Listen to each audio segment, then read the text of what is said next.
This week on the Pal Not Found podcast, we're talking about the Yankees clinching the AL East. Nestor, Cousins, and Rizzo hurt, and a playoff format that I can't understand. If I had a chart written out in front of me, I think they've messed it up. Let's talk about it on the show. Here we go. I'm gonna tell you a story about a girl who loves gin. A national pandemic seized her birthday celebration. Although she knew it was coming, we tried not to tell her. She brewed some Irish breakfast. Did she knew her birthday was getting corona? The AL East, and this could do it. Volpe, and the Yankees win 10-1, and they clinch the American League East for the 21st time in their history, and they finish first for the 50th time since 1903. Always nice to see the Yankees have clinched the American League East. What did he say, the 21st time? It seems like a lot more if you watch this every single day. But the Yankees have finally done it. They've clinched the AL East. They've clinched the number one spot in the American League, so they will have home field advantage throughout the playoffs. And boy, I think my first reaction to this is glad they did it, glad they struggled. It didn't feel like a first place American League seeded team all year. The ups and the downs of the baseball playoffs this year was vast. It reminded me of 2021 when they had the hot start, bad middle, and they kind of limped into the finish line. And of course, a lot better than last year. I guess you got to give it to them, right? They had a 10-game improvement. I guess that is the Juan Soto effect if you want to quantify it, right? Not only are you going to go from 82 and 82 about, I guess they have the potential to win 94 games here as we record on the last day of the season, but it did not feel like a team that was dominant by any stretch of the means. But maybe that's the key, right? It doesn't seem like any of these teams are dominant. They seem like they all have kind of problems. They all seem kind of average across the board. And that's what we're going to be talking about today. We'll be talking about a little bit of the Yankees postseason future. We'll be talking about a confusing playoff format here on the Pal Not Found podcast. You can go ahead and subscribe to the show on YouTube and on Apple Podcasts. And every little bit helps. Every bit kind of helps grow the show. You might notice I have a new mic, so no more mic cutting out. So that's kind of good. So we're improving. We're improving bit by bit here. The quality of the show. So Yankees clinched the AL East. It didn't seem like it was going to be a possibility. They had the magic number for 1 was sitting there for a while. Baltimore came in and just kind of manhandled a Yankees team that couldn't put them away.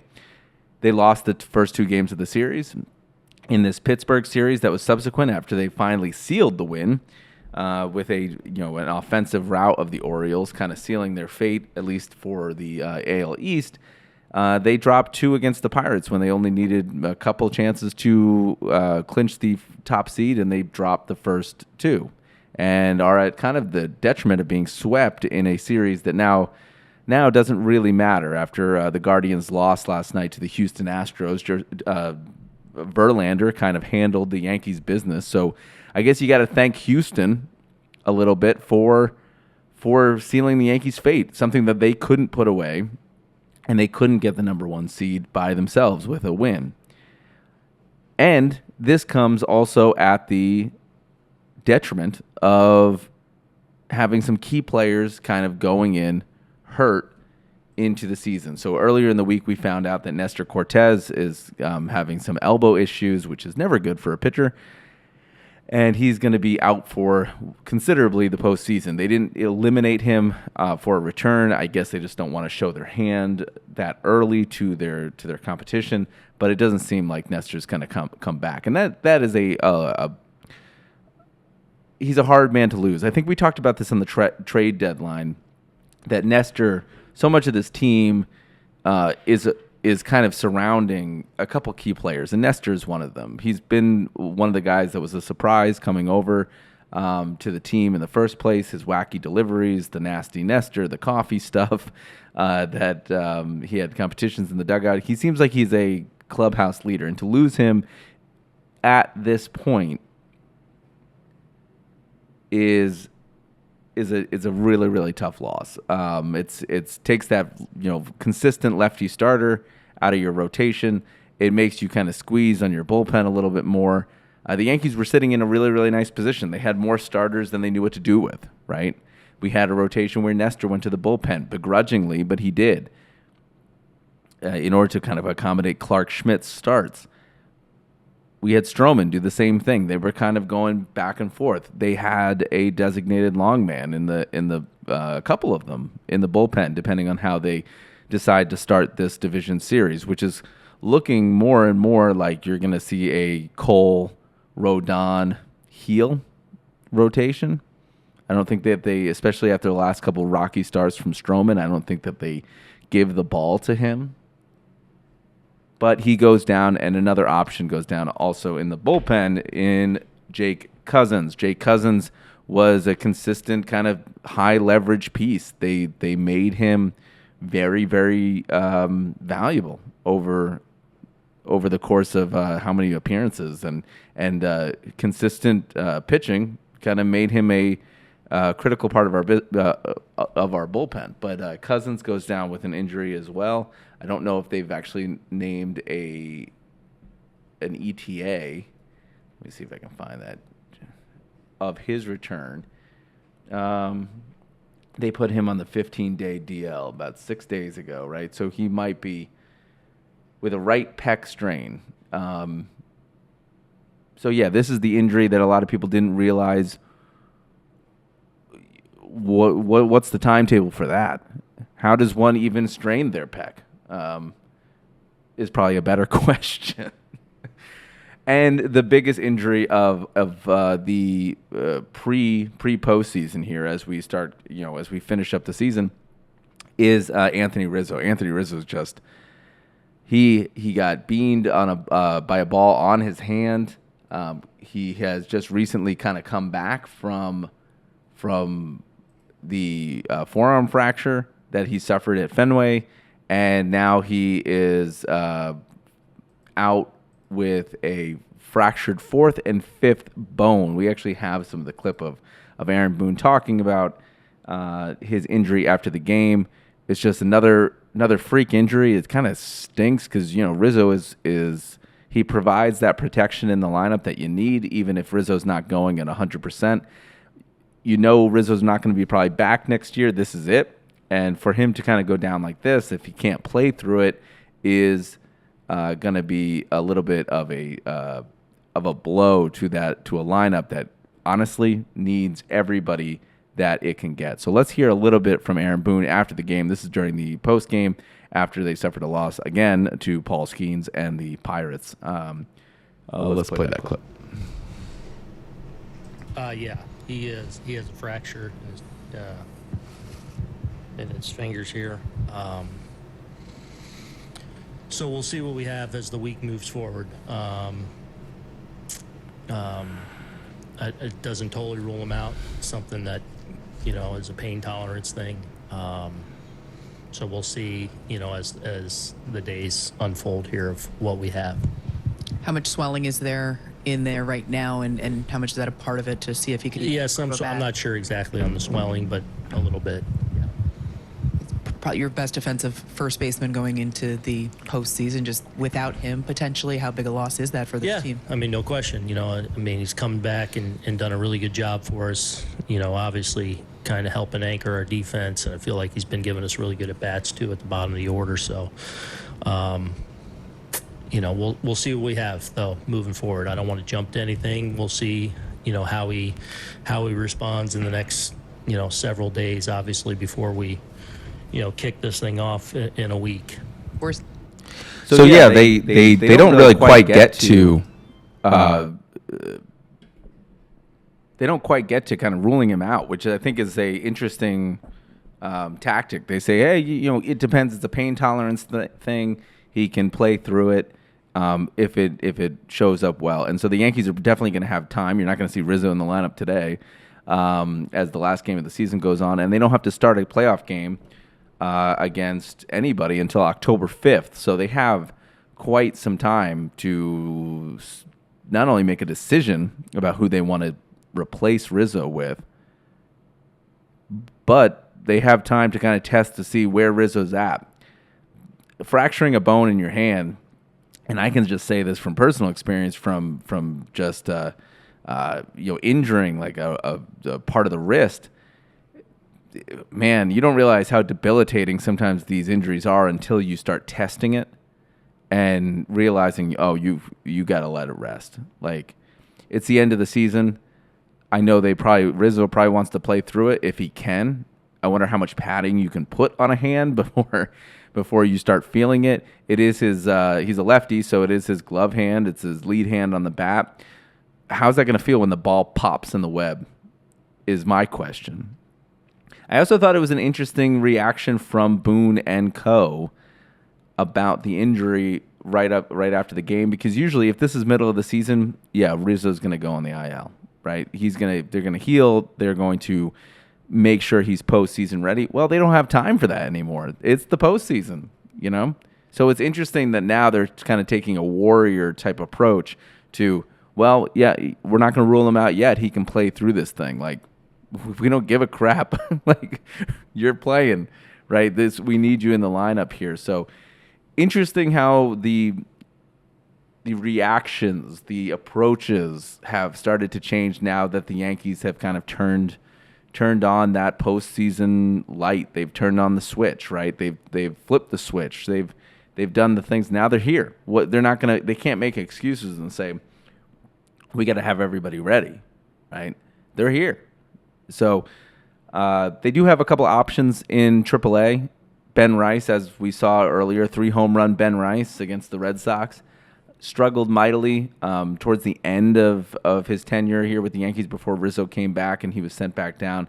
And apparently, according to the articles, he's been tearing it up in AAA, but that doesn't really mean anything, right? We can look at Dominguez. We can look at Volpe, right?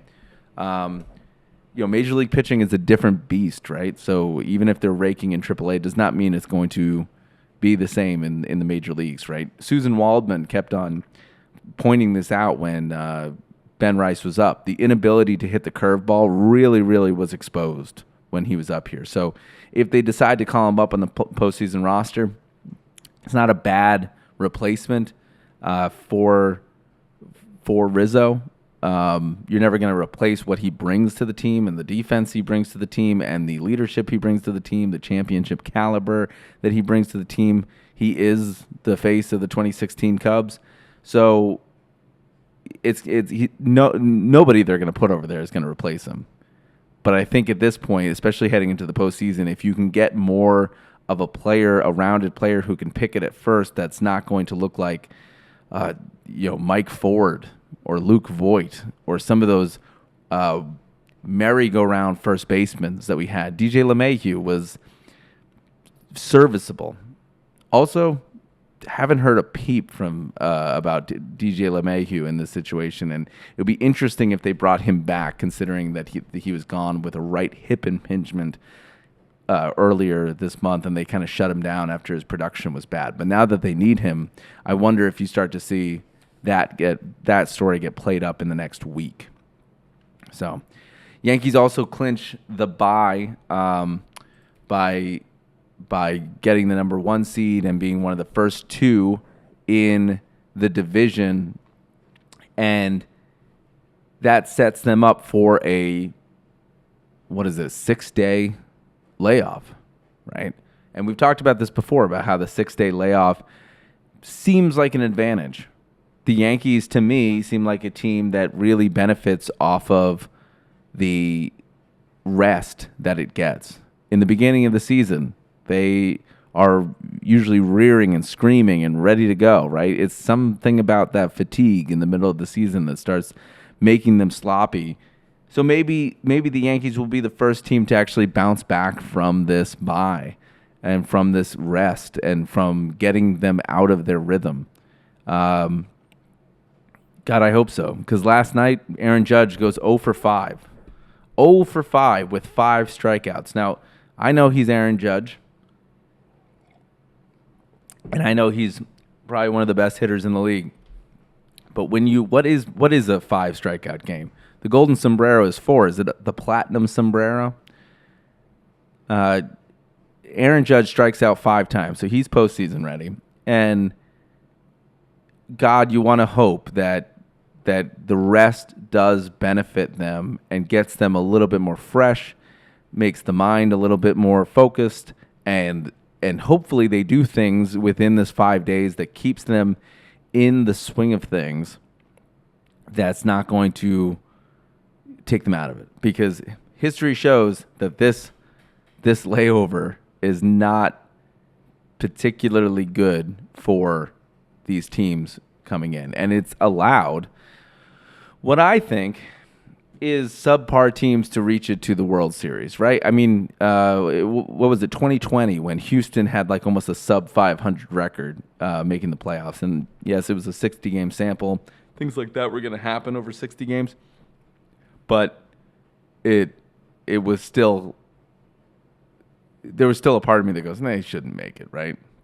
And if anybody, and I can say this because the Yankees have the bye, the Yankees have the first seed, and they're looking pretty, right? But I don't know if this playoff format is necessarily reflective anymore of the best teams in baseball. I mean, the amount of wins it took for each team to get the number 1 seed seems low. I mean, the Dodgers have the number 1 seed at 97 wins, potential with 98. The Yankees have the number 1 seed with 93. So this gravitation to this lower number seems odd. I mean, the Royals have made the playoffs with 85. I mean, they are 3 games above. They have 3 more wins at this moment, and they could clinch a spot. I think the Mariners are the only one that's left in contention with 1 game back of the Royals for the wild card. They are 3 games better than what the Yankees were at 82 and 80 last year. And we remember how far back, especially in a division where the Orioles had won 101 games last year, how bad and average that felt. And when you add more teams to the playoff picture, you get average teams contending for a spot, and it becomes less about what's reflective of the best teams in baseball and what is more reflective of who's doing well during August and September and who can continue that momentum. And that's why the buys, the time off doesn't do teams that are struggling or teams that are hot any favors, right? Because you can't continue that momentum. I mean, look at what it did. This is a microcosm of an example of what time off does. But Aaron Judge, for example, 5 straight games with a home run. You think Aaron Judge is settling into a rhythm? And then the day after they clinch, Aaron Boone gives Judge the day off, which is a whole conversation in of itself, right? Because if you're going to a game, and this has happened to me, right? This has personally happened to me when I've gone up to Camden Yards. I think it was 2021. Went to go see the Yankees because I was like, oh, they're local in town. They weren't coming to Nationals Park that year.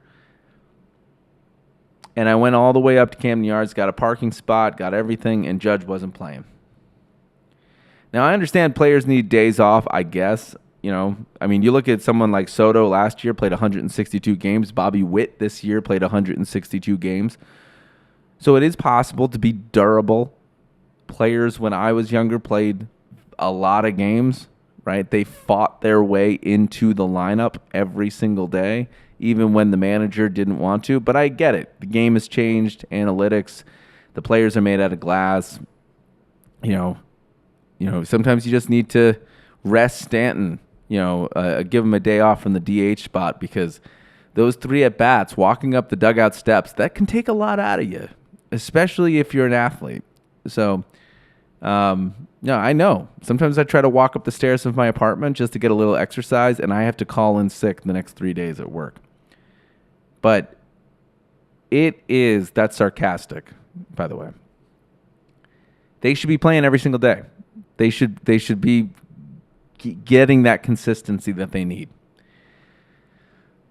So, but look at the example. The example that I brought up was he hit home runs in 5 straight games. He was finding a rhythm, right, against these teams, right? Maybe the outcome and the win-losses wasn't where they wanted it to be, but they were finding consistency there.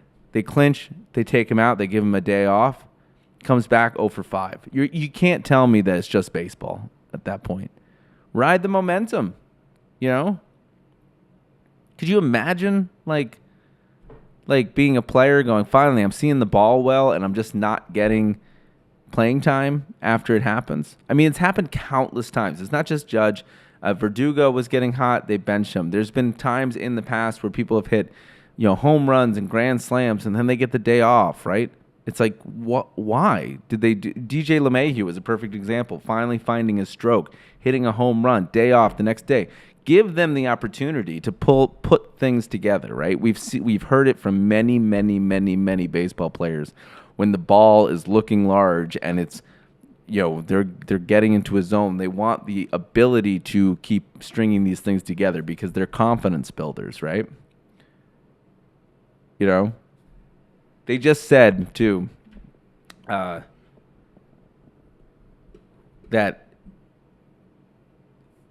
Jazz Chisholm, right, was chomping at the bit, right, to face Paul Skeens because he wanted to see the best, right? Because if he gets a hit off the best, that's a confidence builder.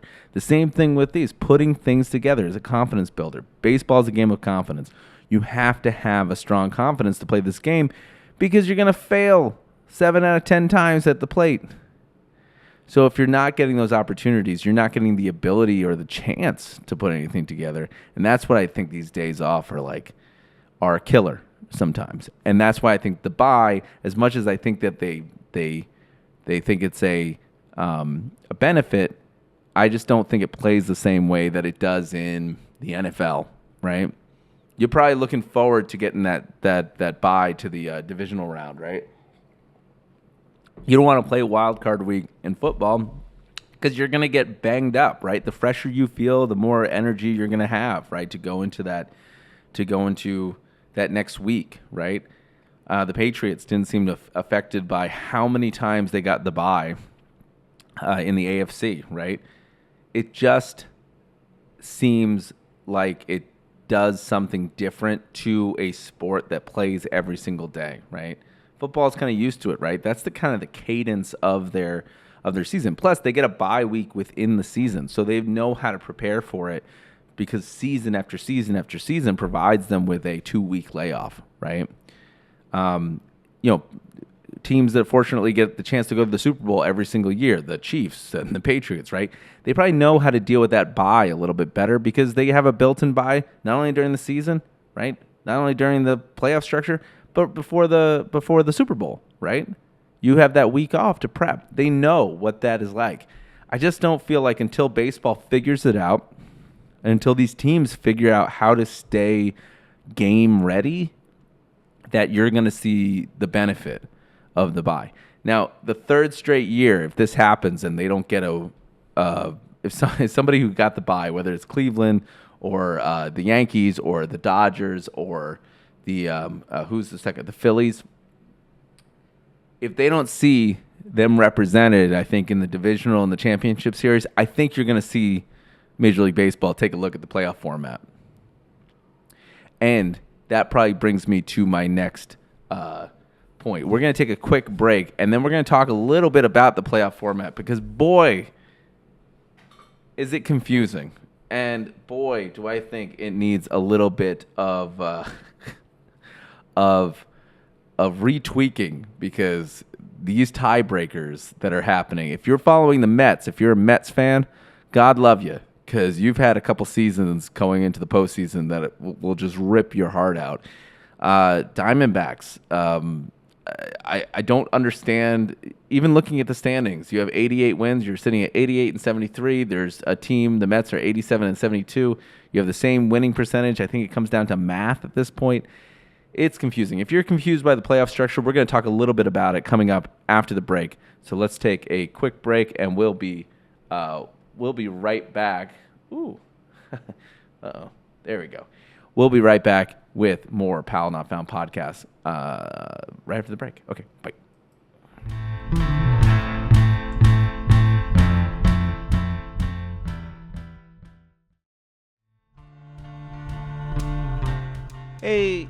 Hey, everybody, and welcome back to the Pal Not Found podcast. I am your host, Mark Powell, with the Pal Not Found podcast for the week of September 29th, 2024.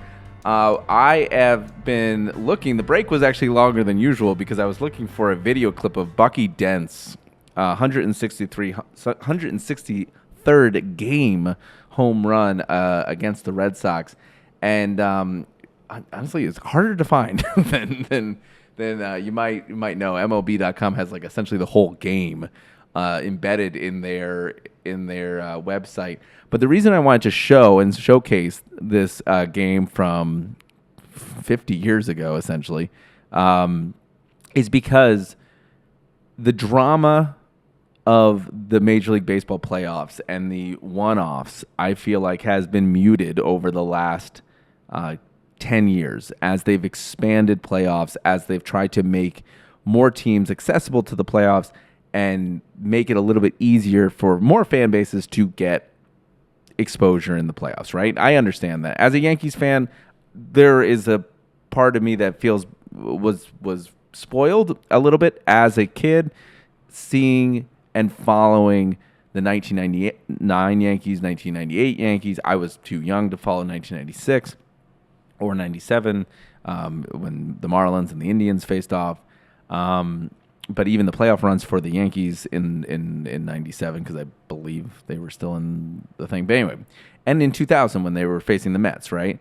So as a kid, you get exposed to those dominant teams, right? Not to mention the Yankees went to the World Series in 2001 and came within an out. We don't speak of that moment with the Arizona Diamondbacks, and in 2003 against the Marlins, in 2002 they got bounced early, right? But it was playoff run after playoff run after playoff run is my point. And so, sure, expanding the playoffs a little bit so that more than 8 teams out of 30 get into the playoffs was probably the move, right? Now, you want to make that move if the quality of the play is not changed, right? If you're not giving the opportunity to teams that could go on a run, right? And that could still happen when the playoffs weren't expanded. I mean, look at the 2007 Colorado Rockies, right? No one had them. I mean, no one had them as the pick to win the pennant that year in the National League, but they did. They got really hot at the right time. They blasted through the NLDS, the NLCS, and then they faced the Red Sox, who just took care of business against them 4-0, a sweep. So it could happen even in the old format. But it was, I think the general sentiment was that it was tough to get into the playoffs. And over time, they expanded. They added an extra wild card so that 10 teams were getting into the playoffs. And they made that change, and they added a wild card one-off game in I believe 2012. And then your season came down to 163, right? Your season could have come down to 163 and then another one-off game, right? Which made the regular season feel empty, right? I mean, it made it feel like you didn't get the chance. And also it made it feel not really useful, right, to go to, especially if you were on the losing end of that one-game series. So them expanding it a couple years ago to a best-of-3 series in 2022 made it feel like, one, that the teams got a chance to see their team in the playoffs rather than one game. And so you have at least 2 games that you can kind of enjoy yourself, right? but it didn't feel as tenuous. It didn't feel as brittle, right? That if you went down 10-0 in the first, your postseason was completely spoiled, right, by a one-game playoff. But the reason I was mentioning Bucky Dent, it was because now, as they have done that, as they have expanded the playoffs, and as they've now 12 teams make it to the playoffs, and the wild card series is a thing. It's a best-of-3 series. You no longer have the drama of 163, right? I think Bucky Dent, the reason people even know the name, right, is because of the drama of his home run in 1978, right? You don't have that anymore. Those games have been eliminated. So if you're not familiar with how the playoffs run, right, there are 12 teams, 6 from each league, that get into the playoffs. Now, I'm going to go through this pretty quickly because I wanted to explain this as to make a point that these tiebreakers coming up in this 162 games, right, are settled by not by the drama of Bucky Dent hitting a 163rd game home run, it's now settled by the most dramatic thing of all, which is math. And that stinks. like right now in the National League, we have a virtual. It could come down to a virtual 3-team tie between the Mets, let's see, wild card. Nope. Oh, I just had it up. There it goes. We are setting up for a 3-team tie between the Mets, the Diamondbacks, and the Braves. The Diamondbacks sit at 88. Let me push this here so that you can see what I'm looking at. 88 and 73, and they are, if the postseason started today, are bounced out, I believe, by winning percentage. And the Mets are 87 and 72, and 88 and 71 are the Braves sitting there as the 5 and 6 seeds. Now the Diamondbacks have kind of an incentive to make it to the playoffs because they were the wild card team last year that won the pennant, right?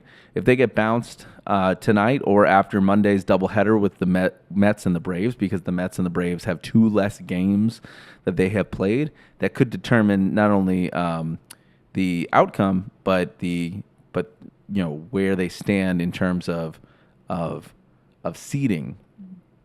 And so you might be looking at this as a traditional baseball fan going, what? Like, what's happening, right? They look like there's 2 identical winning percentages here, but they're out. They have more wins, more in the loss column. But what's happening? Why wouldn't this come down to their records, right? Well, I was confused too. If you're confused by the Major League Baseball playoffs, I'm confused too.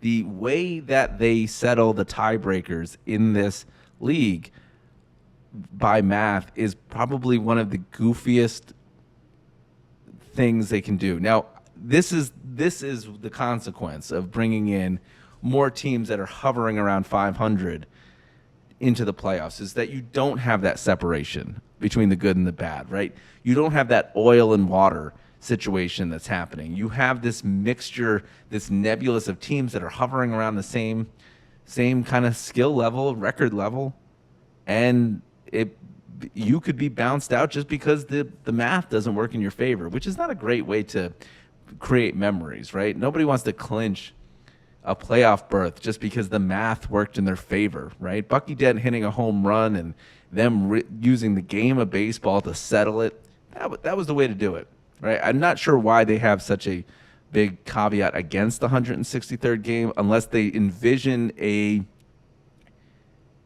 point in which multiple teams can be tied and they'd be having multiple games and runoffs, and they just felt like they had to cut it off, right? At some point, it was like, hey, we're going to do this via math. So with that said, let me explain the Major League Baseball playoffs. Now, you have 3 division winners in each one. The first and the second seed get the byes. They get the time off, and they automatically advance into the division series. In the American League, that is your Cleveland Guardians and your New York Yankees sitting at 1 and 2. The National League has also settled this already. You're talking about the Dodgers and the Phillies. The Brewers, who won the Central, will be playing in the National League Wild Card Series, and you have the Houston Astros, who won the West, in the American League, they will be playing as the number 3 seed in the wild card series. That's your punishment for not having a good record, which, again, I feel like this dooms the AL West or the AL Central always to be playing in these games because you have such good teams coming out of the AL East. And the same thing with the NL Central, right? Historically, the NL Central has been mediocre at best when it comes to some of these teams out of the NL East and the NL West. So a little bit kind of like a not a great ideal way to settle this, but somebody has to play somebody in these wild card series for it to make sense. And it gives you a little bit of incentive of keep playing good baseball, even if you wrapped up the division, if there's like a 20-game lead in the division. Then you have your wild card teams, right? The wild card teams are by record, and if they tie, it will go down to, in the division, head-to-head matchups. So your head-to-head matchups with your division rivals matter. Where it gets a little bit foggy is if it's not within a division, I believe. So I pulled up here the explanations for tiebreakers to see if we could figure out as a whole, as a collective, what happens here if everyone identically wins, or if the scenario happens where everyone's tied at the end. So ties between two teams. Now, this is off of MajorLeagueBaseball.com, right? MLB.com. Head-to-head record. The first and simplest tiebreaker is the result of the season series between the tied teams. This is what we just said. Head-to-head. So if the Yankees and the Red Sox were tied in the division, it would go down to the season series with them. That's why everyone's saying, they were 10-9 against the Red Sox, 10-9-10 against the Orioles, or whatever. That's why, because of the head-to-head record. Now, if Team X and Team Y tie for the top spot in the division, then Team X went 10-8 against Team Y, then Team X is the division champion. Okay, that's easy enough to understand. Number 2, intra-division record. This is within your division. If the head-to-head record is also a tie, then the involved club's records within their division will break the tie. This applies even if the tie is for a wild card spot between the two teams that do not reside in the same division. The team with the superior inter-division record would win the tiebreaker. So this is where I think you see this 3-team tie language come into play. If the head-to-head record is also a tie, then the involved club's records within their division will break the tie. This applies even if the tie for a wild card spot between two teams that do not reside in the same division, the team with the superior intra-division record would win the tiebreaker. So does that mean that if the wild card spots are tied, and the head-to-head is a tie, that the record would go to how they fared against their own division? So the superior record. So if there was the Mets win, so if the Mets and the Braves tied, if the Mets and the Diamondbacks tied, that means, and their head-to-head was exactly the same, their fate will be determined by how the Arizona Diamondbacks did against the NL West and how the Mets did against the NL East. I think. Somebody correct me, because it is a little bit confusing. Then there's interdivision records. 3, in the event of the head-to-head and intradivision record tie for the involved teams, then the tie would be based on how they fared against teams within their league but outside their division. So for an AL East team, it would be the record against the AL Central and the AL West. So if those two are tied, you're talking about how you fared against the rest of the league. Should the interdivision record be also a tie, the next tiebreaker, this is number 4, by the way, if you're keeping pace. If you've kept up this long, then you're doing a pretty good job. Number 4, the last half of intra-league games. Should the interdivision record also be a tie, the next tiebreaker will be determined by the involved club's last half records against teams within their league, AL for AL teams and NL for NL teams. Note, that these are just records from the last half of games mathematically, not just the games after the All-Star break, which typically comes after the mathematical midpoint. So the last 81 games, if all those things are tied, the last 81 games comes into effect. Okay.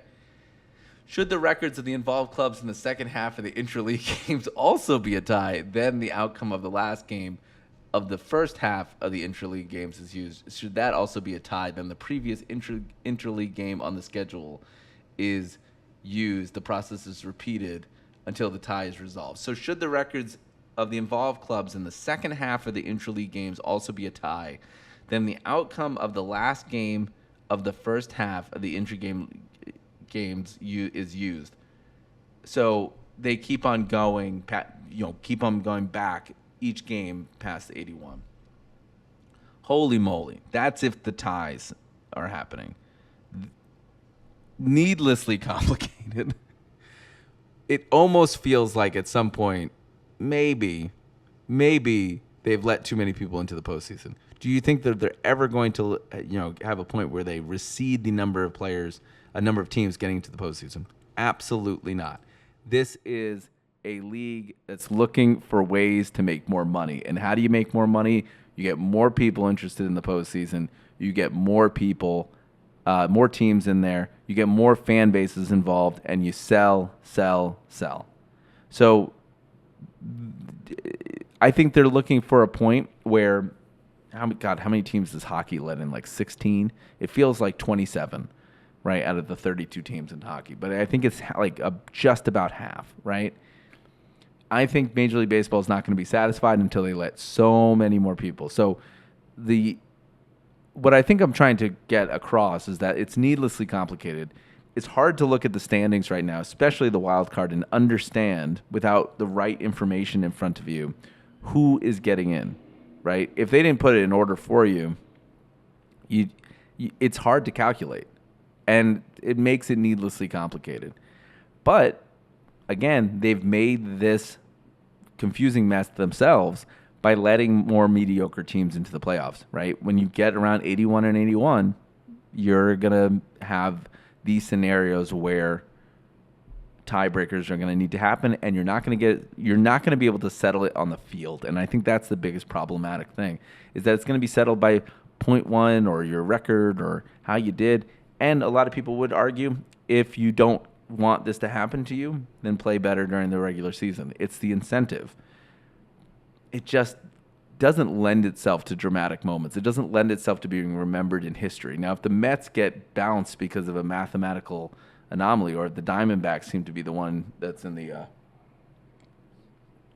hot seat here, it's just going to be a very, very tough end for that season, for that fan base, and it just doesn't seem like it seems too needlessly complicated.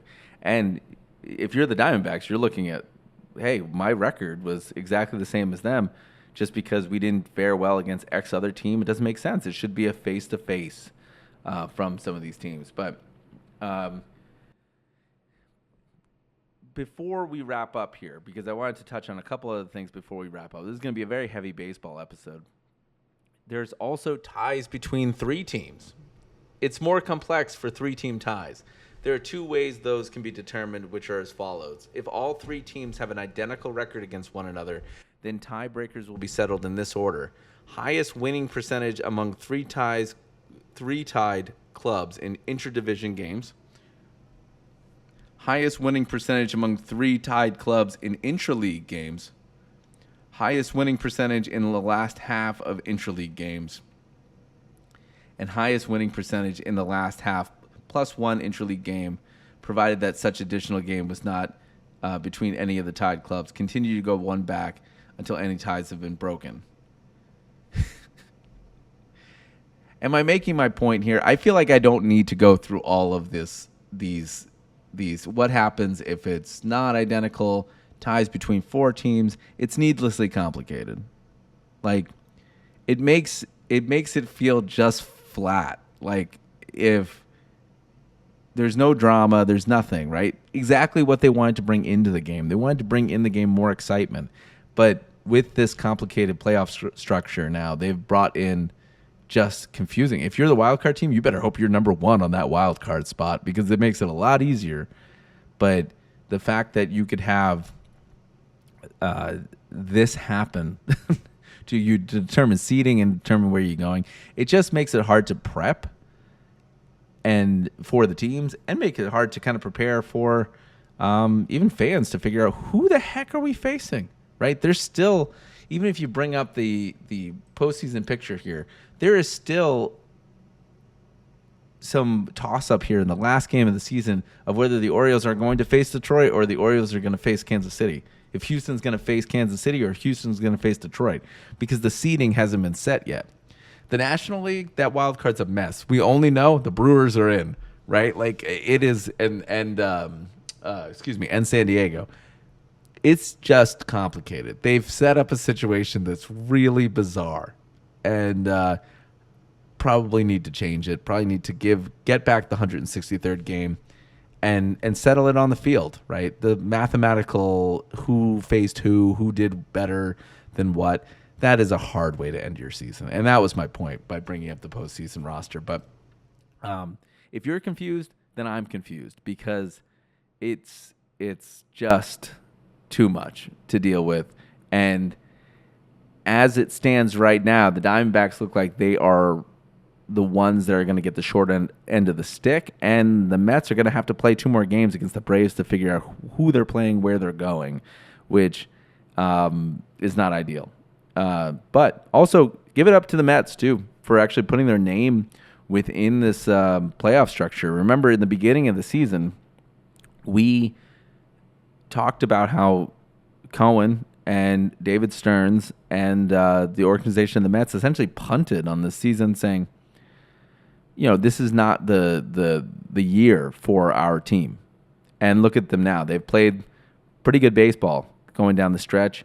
Kind of stumbling into it a little bit now with 3 straight losses, but they're in right now. I mean, no one was expecting this. Everybody was kind of preparing for 2025 being the year that they were going to spend, being the year that's going to go after Soto, that they're going to go after these players. Are they going to re-sign Alonso, right? This is their year. So they're doing something kind of special in Queens. Also, too, as a whole, since the season is pretty much over, and the Yankees have the tendency to win 90, or they have the potential to win 94 games, it's interesting. This year of Soto has kind of come to a close, and I think I was a little bit hesitant to say that his presence in the lineup was not going to make that much of a difference. I think it was overhyped. It's 10 games, right? It's interesting how 10 games really truly make the season feel differently. Last year we were sitting at 82-0. 80, excuse me. Wow, that would have been great. 82-80, and it was considered almost a disaster, right, of a season. And then you make additions like Juan Soto. You make additions like Alex Verdugo. As much as the heat that he's been getting, he was a better left fielder than the merry-go-round of left fielders that we had. A better left fielder than Aaron Hicks, a better left fielder than Joey Gallo, a better left fielder than Oswald Cabrera, right, who was not a natural left fielder. Interesting how the season played out. You got to think, too, if Clay Holmes was more consistent, right, we wouldn't have had made discoveries this season like Luke Weaver being an electric closer. If Clay Holmes hadn't struggled this year, maybe we would be sitting at 100-win season and running away with the division. How much different it would have played out.